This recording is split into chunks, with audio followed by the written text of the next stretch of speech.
Soy el doctor Sergio Adrián Arce, abogado laboralista, y en esta oportunidad nos convoca un tema de rotunda actualidad e importancia, que es el decreto 34 del 2019, el decreto de necesidad y urgencia 34 del 2019, que declara la emergencia pública en materia ocupacional y dispone que los despidos sin justa causa tendrán una sanción mayor a lo que establece hoy la legislación actual. ¿Sí? Es decir, los despidos sin justa causa generarán que el trabajador tenga derecho a percibir el doble de las indemnizaciones que percibía en virtud de la extinción incausada del contrato de trabajo.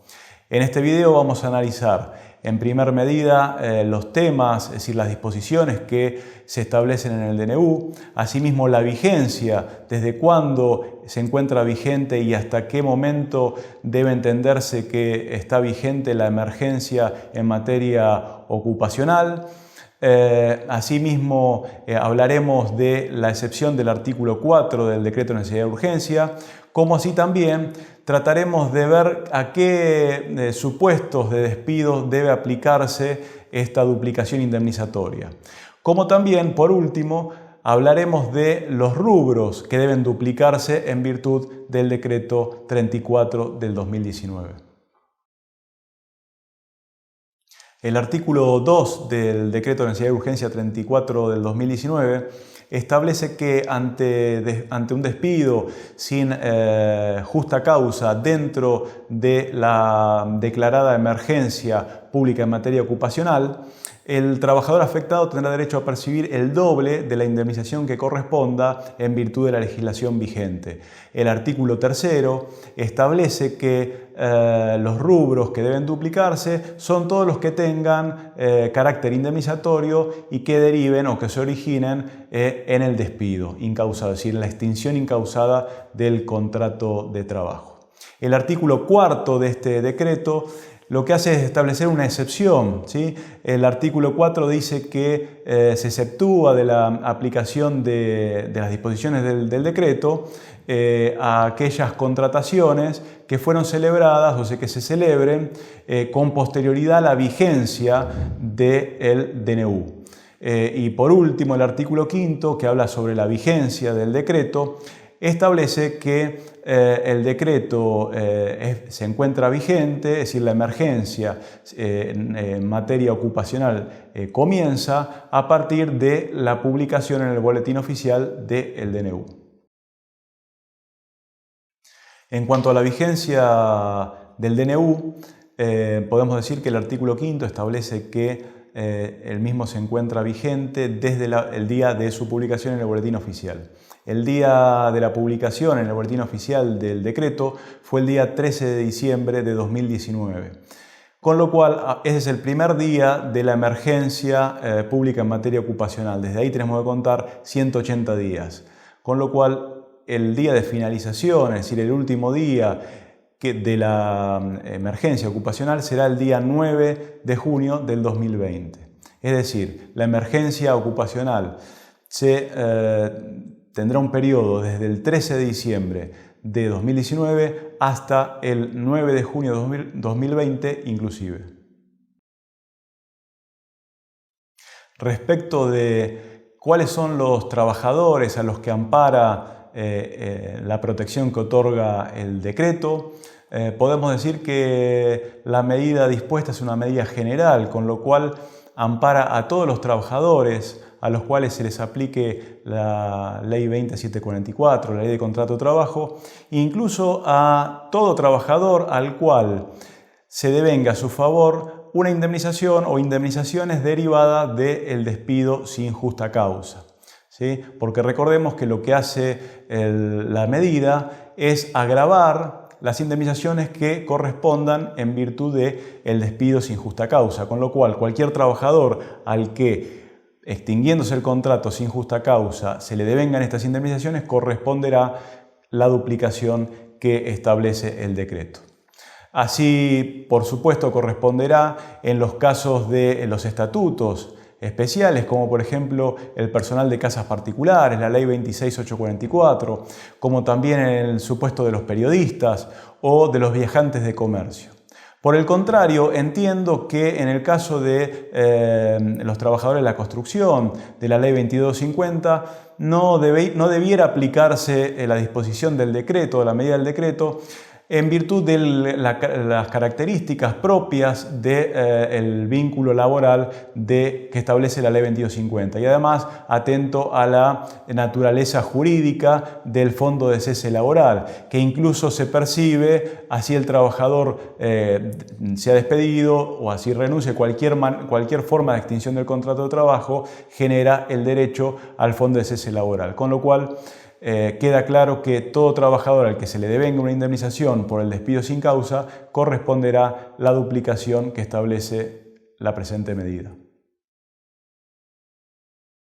El decreto no será aplicable a las contrataciones celebradas con posterioridad a la entrada en vigencia del DNU.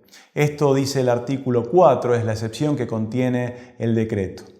Y si vamos a ver el artículo 5 que nos habla de la vigencia, el artículo 5 nos dice que la vigencia es desde la publicación en el boletín oficial, con lo cual la vigencia, el día que comienza la vigencia es el 13 de diciembre y la fecha posterior a la vigencia es el día 14 de diciembre, con lo cual los contratos que quedan excluidos de las disposiciones de este DNU son los contratos celebrados desde el día 14 inclusive en adelante. Esta cuestión o esta excepción puede resultar criticable o cuestionable. Ello es así atento a que si vamos al antecedente histórico previo de una medida similar, como es el artículo 16 de la ley 25.561 y sus prórrogas, realmente no demostró que haya generado un desaliento para nuevas contrataciones. ¿Sí? Esta excepción está planteada o está puesta acá en el DNU para esto, para evitar que la medida genere el impedimento de contratar nuevo personal. Por otro lado, otra de las críticas que puede generar esta excepción es el trato desigual que se genera, es decir, la desigualdad que genera que un trabajador, por ser contratado con posterioridad a la entrada en vigencia del decreto, tenga una protección por despido arbitrario distinta, menor, a la que va a tener un trabajador que su contrato haya sido celebrado con anterioridad a la vigencia del DNU. El artículo 2 del decreto establece que la medida se proyecta a los despidos sin justa causa. ¿Sí? Entonces, cuando hay un despido, cuando se produce un despido sin justa causa, procederá la reparación agravada que establece el decreto de necesidad y urgencia. Debemos aclarar que esta medida no se trata de una suspensión de los despidos ni una prohibición de los despidos, porque recordemos que el empleador sigue manteniendo sus facultades y su derecho rescisorio en el marco del contrato de trabajo. De lo que se habla es de la estabilidad, ¿sí? De aumentar, de potenciar, de fortalecer la estabilidad que de alguna manera se encuentra debilitada por la circunstancia, por la emergencia y la situación de crisis que se atraviesa. Esta medida lo que intenta hacer es cuidar o proteger a los puestos de trabajo, con lo cual digamos que de alguna manera se encarece, al encarecerse la tarifa que debe abonarse por la extinción incausada del contrato de trabajo, de alguna manera desalienta los despidos. ¿Qué pasa en los supuestos de despido con causa falsa o despidos en donde la causa no sea aprobada? Por supuesto, también debe entenderse que es un despido sin justa causa, con lo cual procede la reparación agravada. En igual sentido, entiendo que debe proceder la duplicación indemnizatoria en los supuestos de despidos indirectos. ¿Qué pasa con el despido indirecto? El despido indirecto es una clase de despido distinto al que establece o al que prevé la norma. Si la norma habla de despido sin justa causa y el despido indirecto en realidad es un despido con causa, es un despido que hace, es decir, una medida que toma el trabajador a consecuencia de un incumplimiento grave del empleador que no permite la prosecución del vínculo. Entonces, en este caso, entiendo que debe proceder. ¿Por qué? Porque se generan en el despido indirecto las indemnizaciones que el DNU agrava y además porque de no ser así, de no proceder en el caso de despidos indirectos, sería muy fácil para el empleador eludir el agravamiento indemnizatorio que la norma prevé, simplemente cometiendo el empleador incumplimientos que lleven, ¿sí?, al trabajador a forzar un despido o un autodespido, es decir, un despido indirecto. Entonces, vuelvo a repetir, entiendo que debe proceder. Incluso si vamos al antecedente histórico de la Ley 25.561, el artículo 16, recordemos que la Cámara Nacional de Apelaciones del Trabajo ya había dictado un fallo plenario, el fallo plenario 310, Ruiz con Wade, en la cual entiende que procedía este incremento indemnizatorio en caso de despidos indirectos. ¿Qué pasa en los supuestos de las modalidades contractuales? ¿Sí? Por ejemplo, en un caso de contrato por plazo fijo, en el cual el empleador despida al trabajador antes de la finalización del plazo. En estos supuestos, vuelvo a repetir, la norma es genérica, es decir, el DNU es una norma general, con lo cual se aplica a las modalidades contractuales que establece la Ley de Contrato de Trabajo, con lo cual, si el despido es antes de la finalización del plazo, también debe proceder el agravamiento indemnizatorio, es decir, la duplicación indemnizatoria. Otras dudas que pueden surgir es el caso, por ejemplo, de que el empleador mande la carta documento, ¿sí?, de despido sin justa causa antes de la vigencia del DNU y que esta carta quede notificada, es decir, que el despido se materialice dentro del periodo de la emergencia ocupacional. Esto puede en principio generar dudas, pero recordemos que si la imposición postal de la carta de documento de despido es anterior a la vigencia del DNU, pero el despido, es decir, es recibido por el trabajador dentro de la emergencia ocupacional, debe proceder la duplicación. ¿Por qué? Porque por la teoría de la recepción, el despido se perfecciona cuando el trabajador recibe, ¿sí?, la notificación se perfecciona cuando el trabajador recibe esta notificación. Con lo cual no cabe dudas que en este caso debe proceder el agravamiento indemnizatorio. Una cuestión un poco más debatible podría ser la circunstancia en la cual el empleador otorgue el preaviso, ¿sí?, de un mes o 2 meses de acuerdo a la antigüedad del trabajador, si tenga 5 años, menos de 5 años en el puesto o más de 5 años en el puesto, otorgue el preaviso, es decir, notifique el preaviso cuando todavía no se conocía este decreto y no estaba vigente, es decir, con anterioridad al día 13 de diciembre, y que después, por supuesto, el contrato se va a extinguir dentro del periodo de emergencia ocupacional. En este supuesto, por un lado, vuelvo a reiterar que el despido se hace efectivo una vez que finaliza el plazo del preaviso, con lo cual podríamos entender que corresponde la duplicación indemnizatoria. Incluso recordemos que el preaviso es un plazo en el cual el contrato se encuentra vigente, con lo cual podemos entender que, vuelvo a reiterar, corresponde la duplicación indemnizatoria. No menos cierto pueden ser los fundamentos para sostener la posición contraria, ya que de alguna manera el empleador estaría siendo sancionado por no respetar una disposición que al momento de enviar la carta de documento otorgando el preaviso no estaba vigente. Podemos encontrar jurisprudencia respecto del incremento del artículo 16 de la Ley 25.561, explicando que no procede en este caso la duplicación en el supuesto de notificación del preaviso previo a la vigencia del incremento. Si quieren buscar esta jurisprudencia la pueden encontrar en el artículo de mi autoría respecto del decreto 3419, cuyo link se encuentra en la descripción del video. Otro tema que puede generar dudas o conflictos es qué rubros deben incrementarse, es decir, sobre qué rubros debe calcularse el incremento indemnizatorio que establece el decreto 34 del 2019. El artículo 2 del decreto establece que el trabajador despedido dentro de la emergencia ocupacional tiene derecho a percibir el doble de la indemnización que correspondiese en virtud de la legislación vigente. Realmente es una definición muy escueta y el artículo 3 de alguna manera aclara esta definición diciendo que estos rubros son todos los rubros, ¿sí?, indemnizatorios que derivan o que tienen origen en el motivo de la extinción incausada del contrato de trabajo.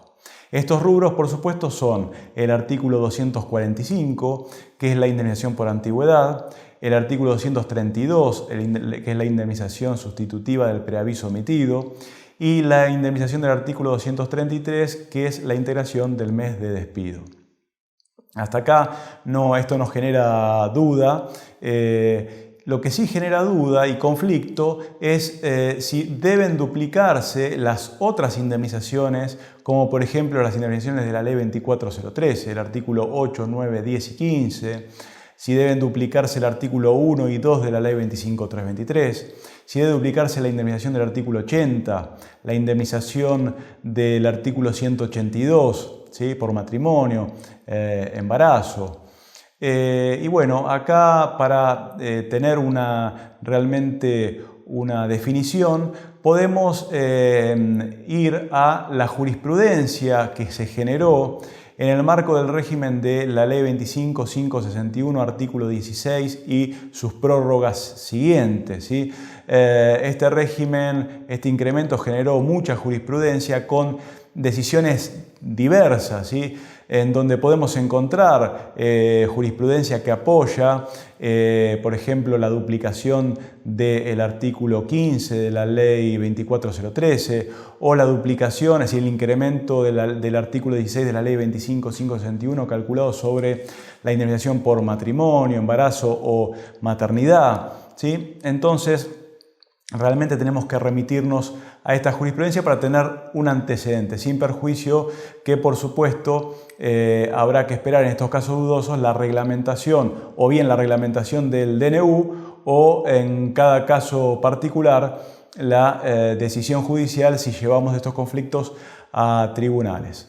Respecto, por ejemplo, de la Ley 24013, entiendo que los artículos 8, 9 y 10 de la ley no deben incrementarse con lo que establece el DNU, es la disposición del DNU, ya que esta norma, y estos artículos, estas indemnizaciones que establecen el artículo 8, 9 y 10, lo que hacen es, no derivan directamente del despido, incluso pueden devengarse a favor del trabajador sin existir el despido, es decir, puede continuar el contrato de trabajo, es decir, no depende del despido estas indemnizaciones, sino que estas indemnizaciones derivan de un incumplimiento registral del empleador, ¿sí?, de la falta de registración o la incorrecta registración, ya sean los artículos 8 o los artículos 9 y 10, la incorrecta registración. Al igual que el artículo 1 de la Ley 25.323. En estos casos es claro, entiendo que es claro que no debe duplicarse. Como por ejemplo tampoco en el caso de la indemnización del artículo 80, ¿sí?, que deriva del incumplimiento del empleador de no entregar las constancias, certificado de trabajo y demás constancias que establece el artículo 80, y entonces es una indemnización que no deriva del despido. Ya volviendo al artículo 16 de la Ley 25.561 y su jurisprudencia, podemos decir que respecto del artículo 80, la Cámara Nacional de Apelaciones del Trabajo, en el fallo plenario 314, estableció que no correspondía el incremento de la Ley 25.561, artículo 16, respecto de la indemnización del artículo 80. Así también, la Cámara Nacional de Apelaciones del Trabajo, en el fallo plenario 316, determinó que no correspondía el incremento de la Ley 25.561 a la indemnización por vacaciones no gozadas del artículo 156. Estos serían los rubros que entiendo que no correspondería incrementar. Ahora, la duda más grande se genera con el artículo 15 de la Ley 24013, ¿sí?, que el artículo 15 de la Ley 24013 realmente es una indemnización que deriva del despido, ¿sí? Y acá, bueno, hay decisiones judiciales que podemos encontrar respecto de la Ley 25.561, en donde se ha entendido que procede la duplicación indemnizatoria. Otra indemnización que puede generar dudas es maternidad o embarazo, que no veo razón para apartarnos de la duplicación, ya que es una indemnización que deriva del despido, ¿sí? Entonces acá, bueno, vuelvo a reiterar, habrá que ver en cada caso particular qué es lo que definen los tribunales al respecto. Otra opinión que puedo dar es, por ejemplo, respecto del artículo 2 de la Ley 25.323 y del artículo 15 de la Ley Nacional de Empleo, la fórmula de cálculo de estas indemnizaciones se hace en base a los rubros del despido, ¿sí? Entonces, si decimos que estos rubros del despido ya están incrementados, no menos cierto puede ser que tengamos que decir que el cálculo de la indemnización del artículo 2 de la Ley 25.323 y el artículo 15 de la Ley Nacional de Empleo deban calcularse sobre estos montos ya incrementados por el DNU. Muchas gracias.